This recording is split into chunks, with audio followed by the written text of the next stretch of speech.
Hello everybody, welcome to another episode of Q&A with Dr. K, the Sunday special. And today I'm going to be answering a question about muscles, and it's a question that I get all the time.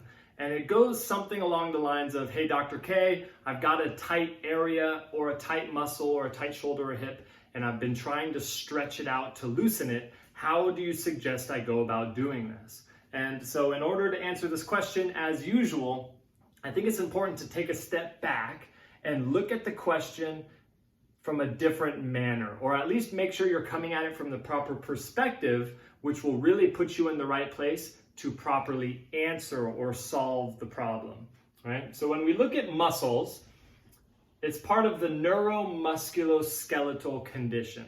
And it's really important to understand how this system works if you're going to go about trying to loosen tighter areas.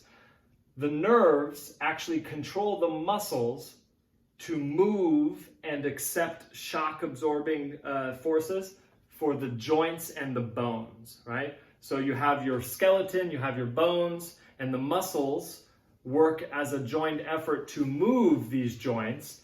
And it's actually, the whole show is controlled and organized and run by the nerves, right? Muscles, I like to think of them as just dumb rubber bands. Not to make all you muscle people out there angry, muscles are more complicated than that. But for the purposes of asking how to stretch a muscle, think of a muscle just as a dumb rubber band, meaning that it's only told to contract and it's only told to be tight by the nerves for a reason. So finding out that reason is always going to be the most effective way at loosening a tight area, right? Finding the cause is the most effective way to treat the effect. If you start chasing effects or symptoms or tight muscles and hyper-focusing and narrowing your focus on the tight area without taking a step back and realizing that this is a joined effort controlled by the nerves, then you're going to be spinning your tires and it can get frustrating. So when we're talking about tight muscles that need to be stretched, what I think is important is that we change the wording that we use, because words do matter, right? When we're talking about a tight muscle or a tight area, or sometimes it's referred to as strong versus a weak area, what I would suggest doing is switching the wording and substituting the word tight for facilitated and substituting the word weak for inhibited.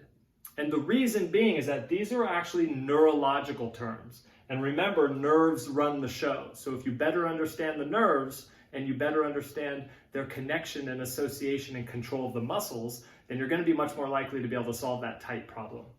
So facilitated is a word that describes when nerves are actively engaging a muscle or an area. They're dumping energy and input into a muscle or a tissue that is facilitating or making it easier to contract, versus the opposite, which is inhibited, which is a neurological concept where the muscle is actually not being activated by the nerve. The nerve is inhibiting the contraction of the muscle. So this idea of facilitated and inhibited, I think, is a lot more effective of an understanding rather than just saying tight and weak or strong and weak. Whereas these aren't very descriptive physiologically. If you're looking at it from a solutions perspective, trying to solve a tight area, these don't help you too much. These actually become very informational, because if you can figure out where is facilitated or tight and engaging and where is inhibited or lifeless or not engaged, then we can start to solve some of these issues, right? Now, I mentioned this before, I'm going to mention it again. There's a cause and there's an effect for nearly every parts of our lives. And certainly when you have a tight muscle group or a tight hip or a tight shoulder, there's gonna be a cause. And if you just concern yourself with trying to stretch out the shoulder or stretch out the tight muscle, it's not gonna end well because you're not addressing the cause. Typically there's two causes of a tight area or a tight muscle. Now these are really broad. I'm sure there's dozens, if not hundreds of other causes and reasons for a tight area. But broadly speaking, two reasons that you're going to have a tight muscle or a tight area is for protection. Your body is neurologically facilitating an area to protect it, right? If you have for instance, if you tear your meniscus in your knee, what you'll find is that all the muscles surrounding the knee will lock up the knee to prevent further movement so you don't continue to damage that meniscus, right? Or if you have a lot of scar tissue in a joint and that joint is not moving in a very healthy manner, the muscles that control that joint, the body will actually send nerve impulses to those muscles to clamp down, to restrict the movement of an unhealthy joint or skeletal product to protect yourself from further damage or injury. And the second big reason is balance, right? A lot of times, this is something that I see all the time in my office with head and neck injuries. You can get a head injury where your head actually deviates from the midline. And rather than walk around like this, what your body does is it actually just self-corrects the problem with your neuromusculoskeletal system, where your brain actually tells your body just to go whoop, and fix the verticalness of the head, while sacrificing the levelness of the shoulders and the hips and the length of the legs. And so if you're walking around with a head and neck injury, where your head might be really happy because your inner ear for balance, or your eyes for perspective on the horizon and on the earth, your head and neck are really happy, which is what matters, but you have this tight shoulder on the right. And so you'll be walking around going, God, I don't know why I have this tight shoulder, or these traps on this side are tight. Oftentimes it's your body doing it in an educationally very intelligent manner to balance and correct itself. So like I said, if you're trying to loosen an area, definitely the first step to do is to find out what's causing the imbalance. Find out what's causing your body to facilitate or inhibit the area, and start affecting that first. Affect the cause to have a change on the effect, kind of a double whammy word thing. But assuming that you've already gone through and tried to work with a doctor or a therapist that you trust to address the cause of the problem, then I want to give you a little bit of a way that you can start to affect directly the area. Because I'm not saying that trying to stretch a muscle or trying to directly affect your symptom is a bad thing. I just think you need to go after the cause above first and foremost. But if you've already worked on that and now you're rehabilitating, now you're rehabbing the injury, this is something that I think is very effective. And it's a process known as reciprocal inhibition. And in order to demonstrate this mechanism, I want to show you my fancy artwork of the bicep and the tricep. Now I use this example because it's very simple and it uses a single hinge joint, but you can apply this concept to your hip flexors or to your hip, and you can apply it to your shoulder or your upper back, all sorts of areas if you just know the terms of facilitation, inhibition, and reciprocal inhibition. So what reciprocal inhibition is the process when you contract a muscle like your bicep.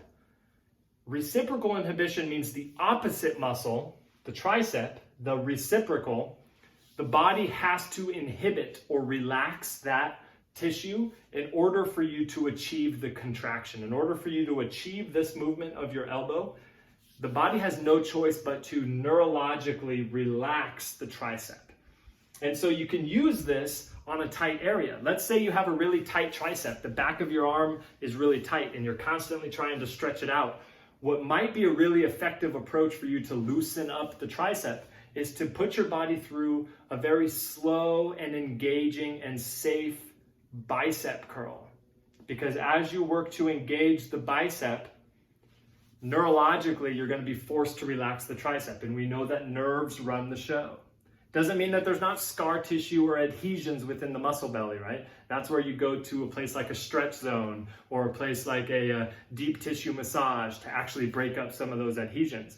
But I'm always a fan of the engaging or active approach. I think passive treatments can be, well, passive, right? So if you start to have a tight area, rather than just stretch it, engage it and use the process, the neurological process of reciprocal inhibition on your side, where you can actually start to relax areas through this process, and you actually start to engage the inhibited and relax the facilitated, right?